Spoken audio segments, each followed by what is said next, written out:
ঈদুল ফিতরের জন্য 3টে সুন্নাত ধরা যেতে পারে।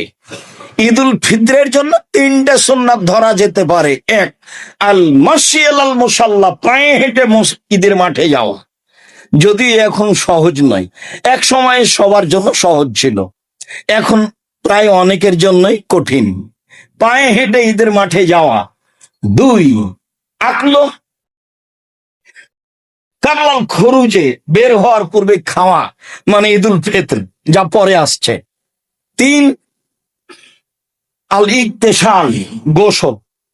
উনি বলতে চাচ্ছেন যে ঈদুল ফিতরে 3টে সুন্নাত ধরা যায়, তবে হাদিসে জুমার দিন গোসলের কথা এসেছে।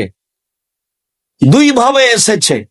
একভাবে জুমার দিন গোসল করা গুরুত্বপূর্ণ সুন্নাত, একভাবে জুমার দিন গোসল করা ভালো।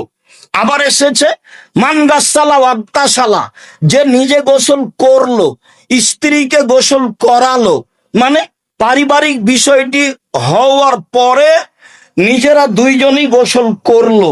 অলাবেসামি নাহাসানে সিয়াবেহি, ভালো পোশাক পরিধান করলো। অমাসা মিন তিবিনিন কারা ইনদাহু, আর সম্ভব হলে গায়ে আতর লাগালো।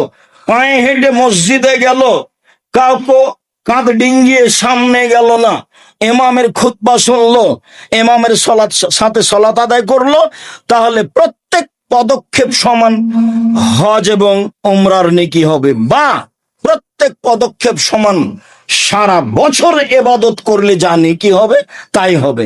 এক পদক্ষেপ সমান 1 বছর, এক পদক্ষেপ সমান 1 বছর।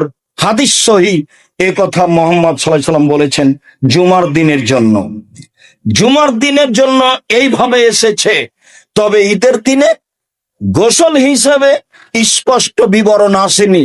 বিদ্বানগণ মনে করেন গোসল করা ভালো। আর সুন্দরতা সাজগোজ করলে তো গোসল করাই লাগে।